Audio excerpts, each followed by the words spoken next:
कमर आगा साहब, यहाँ बात फिर से वही आती है कि ये जो रीअलाइनमेंट हो रहा है, अभी एम्बेसडर गुप्ता ने बोला कि अमेरिका की पोजीशन को आप ऐसे मत समझें कि वो एकदम ही फेल हो गए। रफा क्रॉसिंग खुलवाने में, राहत सामग्री अंदर पहुंचाने में एक फ़ोन कॉल जो बाइडेन का रहा मिस्र से जब उन्होंने बात की। लेकिन कमर आगा साहब, अरबी मुल्कों का फ़िलिस्तीनी कॉज को एक तरीके से भुला देना या उसके बारे में कम चर्चा करना और फिर अब उसको ले करके एकजुट हो जाना, इसको आप किस तरीके से देखते हैं? देखिए, दुनिया बहुत तेज़ी से बदल रही है। अरब वर्ल्ड में भी बहुत बदलाव आ रहा है, ख़ास तौर से जो ये अरब स्प्रिंग आई थी उसके बाद से वहाँ की जो हुकूमतें बहुत डरी हुई हैं। और अभी जिस तरीके के डिमॉन्स्ट्रेशंस वहाँ पे अरब देश में लगभग हर शहर में हो रहे हैं, और आज के दिन ख़ास तौर से इस फ्राइडे के दिन अभी 1-2 घंटे के बाद मैसिव प्लानिंग है तमाम डिमॉन्स्ट्रेशंस की। उनको खुद अपनी गद्दी ख़तरे में नज़र आ रही है। और दूसरी बात ये कि ये बात अभी इस इंसिडेंट से पहले उनको एहसास हो गया था कि हमें चेंज की ज़रूरत है। सऊदी अरेबिया ने एक मेजर चेंज, आप देखिए, सऊदी अरेबिया ने एक तरफ तो ये कहा कि हम इंडिपेंडेंट फॉरेन पॉलिसी अडॉप्ट करेंगे, फिर उसके बाद उन्हीं ने कहा कि हम सभी देशों से रिश्ते अच्छे करेंगे, चाइना और रशिया के साथ, जिसके ऊपर अमेरिका को बहुत आपत्ति है। सऊदी अरेबिया ने रशिया को कंडेम नहीं किया यूक्रेन वॉर में लेके। फिर सऊदी अरेबिया ने डी डॉलराइजेशन प्रोसेस शुरू कर दिया जो चाइना के साथ उसने डील की। उस डील की वजह से उसमें रियाल और युआन में ट्रेड होगा। भारत के साथ रुपी रियाल की बात हो रही है। यूएई ने भारत और जो यूएई की करेंसी है रियाल और भारत की रुपए में ट्रेड करने का एग्रीमेंट कर लिया है। तो इस तरह के जो चेंजेस आ रहे हैं ये अमेरिका को बर्दाश्त नहीं थे। फिर उन्हीं ने ये तो ज़रूर कहा कि हम अब्राहम अकॉर्ड को एक्सेप्ट करते हैं, ज्वाइन करेंगे, मगर शर्तें इतनी सख्त थी कि जिसकी कोई इंतहा नहीं। पैलेस्टाइन के लिए उन्हीं ने साफ कहा कि हम चाहते हैं कि वहाँ पे इंडिपेंडेंट सॉवरेन पैलेस्टीनियन स्टेट होनी चाहिए। फिर उसके बाद उन्हीं ने ये भी कहा कि हमको आप नेटो प्लस की मेंबरशिप दीजिए, या जो इजराइल के पास है वो इसको देने के लिए तैयार नहीं है अमेरिकन कहते हैं हम आपको प्रोटेक्शन प्रोवाइड करेंगे, जो देते चले आ रहे हैं इस तरह के। फिर उन्होंने कहा कि हमें न्यूक्लियर पावर प्लांट दीजिए और जिसके अंदर हमको न्यूक्लियर इनरिचमेंट की परमिशन होनी चाहिए। ये इजिप्ट जो इतना फ्रेंडली नेशन है, वहाँ का डिपेंडेंट है अमेरिका के ऊपर, उसने मना कर दिया बाइडेन से मिलने में। जॉर्डन, ये लोग जो वहाँ पे इस वक्त रिजीम्स हैं दोनों जगहों पे, they are so dependent on. तो अरब में बहुत बड़ा बदलाव आया है।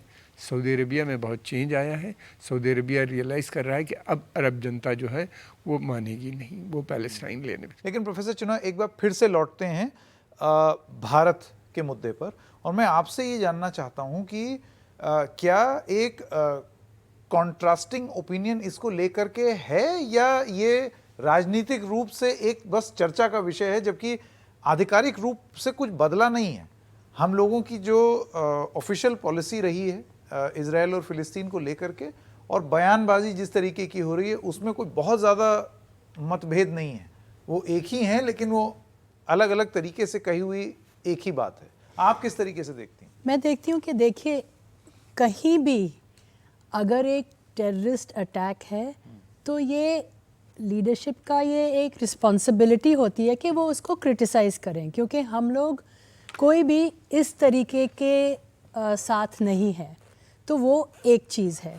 और दूसरा, भारत की शुरू से ये पॉलिसी रही है और उसमें कोई बदलाव नहीं आया है कि हम लोग पैलेस्टाइन का ये देखना चाहते हैं कि इस तरीके का जो ऑपरेशन है, इस तरीके का जो कॉलोनियल सेटलमेंट है, इस तरीके का जो अपार्थाइड है, भारत ने जैसे साउथ अफ्रीका के कितना साथ दिया, वैसे ही उन्होंने पैलेस्टीन का साथ दिया है और मुझे लगता है अब भी दे रहे हैं। उसमें कोई बदलाव नहीं है।